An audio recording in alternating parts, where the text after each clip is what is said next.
ആടോ എന്തു പറ്റി ഉറക്കമൊന്നുമില്ലേ? ഞാൻ ലേറ്റ് ആവും.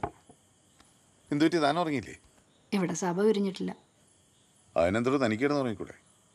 ഇടയ്ക്ക് വിളി വരും. അതന്നെയല്ല, ഞാനിങ്ങനെ വെറുതെ കിടന്ന് നേരം വിളിപ്പിക്കാന്നേ ഉള്ളൂ. എനിക്കങ്ങനെ ഉറക്കമൊന്നുമില്ല. തനിക്കെന്താ മെഡിക്കേഷൻ ഒന്നുമില്ലേ? കൗൺസിലിംഗ് ചെയ്തിട്ടൊന്നും ശരിയാവുന്നില്ല. സ്ട്രെസ്സിനൊന്നും ഒരു കുറവുമില്ല. എടോ, ഒറ്റയ്ക്ക് കൗൺസിലിംഗ് എടുത്തോണ്ട് ശരിയാവണമെന്നില്ല. ഇനി പോകുമ്പോഴേ താൻ അജിത്തുമായിട്ട് പോ, ചിലപ്പോൾ വ്യത്യാസം ഉണ്ടാവും. അതിന് പുള്ളി മിസ്റ്റർ പെർഫെക്റ്റ് അല്ലേ? പ്രശ്നം മുഴുവൻ എനിക്കാണല്ലോ. പിന്നെ വൈകിട്ട് തന്നെ എവിടെയും കണ്ടിട്ടില്ലോ? ഞാനെവിടെ പോകാനോ, അവിടെ തന്നെ ഉണ്ടായിരുന്നു. എന്നെ ആരും കാണാറില്ലല്ലോ, ഞാൻ ഇൻവിസിബിൾ അല്ലേ. ഏയ്, താനിങ്ങനെ നെഗറ്റീവായിട്ട് ചിന്തിക്കലോ. എപ്പോഴും പോസിറ്റീവായിട്ട് ഇരിക്കുക എന്ന് പറയുന്നത് തന്നെ ഭയങ്കര നെഗറ്റീവാണ്. അത് ശരിയാണ്, സോറി.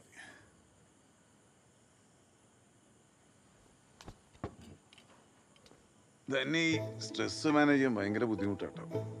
6 മാസം കടലിലും കരയിലും ജീവിക്കുന്ന എനിക്ക് ചില ക്രൂസിനിടയ്ക്കൊക്കെ ഡിപ്രഷൻ അടിച്ച് കടലിൽ ചാടിയേ കൊള്ളാൻ തോന്നാറുണ്ട്. ഭക്ഷണം, ഉറക്കം, സെക്സ് ഇതൊക്കെ ശരിയായി തന്നെ എൻ്റെ പകുതി കാര്യമൊക്കെ. പിന്നെ സ്ഥിരമായിട്ട് സ്ട്രെസ് ഉള്ള ഒരു ശരീരത്തിൽ കോർട്ടിസോളിന്റെ അളവ് കൂടുതലായിരിക്കും. തനിക്കിപ്പോൾ വേണ്ട കുറച്ച് സെറട്ടോണിനും ഓക്സിഡോസിനും ഡോപ്പമിനും ഒക്കെയാണ്. എനിക്കിനിയും ഗുളികയൊന്നും കഴിക്കാൻ വയ്യ. ഇതൊന്നും ടാബ്ലറ്റിന്റെ പേരല്ലടോ, നമ്മുടെ ശരീരത്തിലുള്ള ഹാപ്പി ഹോർമോൺസിന്റെ പേരാണ്. സോറി. അല്ല, ഇതൊക്കെ എങ്ങനെയാ അറിയുന്നേ? മാതാപിതാ ഗൂഗിൾ ദൈവം എന്നല്ലേ അമ്മയും അച്ഛനും പറഞ്ഞ നേരത്തെ ഗൂഗിൾ പറഞ്ഞുതരും. ഒന്ന് ഗൂഗിൾ ചെയ്ത് നോക്കടോ. ഹാപ്പി ഹോർമോൺസ് കൂട്ടുന്ന ചില വഴികളൊക്കെ ഉണ്ട്. ഒരു മിനിറ്റ്. ഓക്കെ.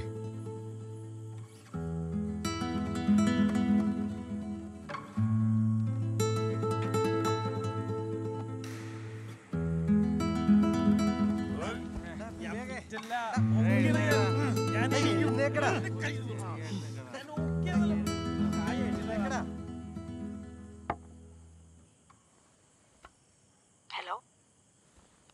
ആ പറയടോ. ഒരു വിക്കറ്റ് തെറിച്ചു. ആണോ? എന്നാ താൻ പോയി കിടക്ക്. ഓൾ ഔട്ട് ആവണ വെയിറ്റ് ചെയ്യേണ്ട കാര്യമില്ലല്ലോ. അതിന് ഉറങ്ങാൻ പറ്റണ്ടേ?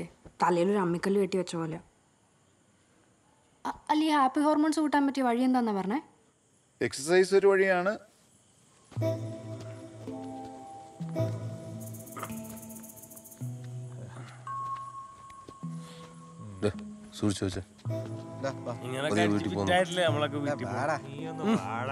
കാലിലെ സൂര്യൻ വന്നാ പോലും നമ്മക്കാർക്കും ബോധം വരില്ല.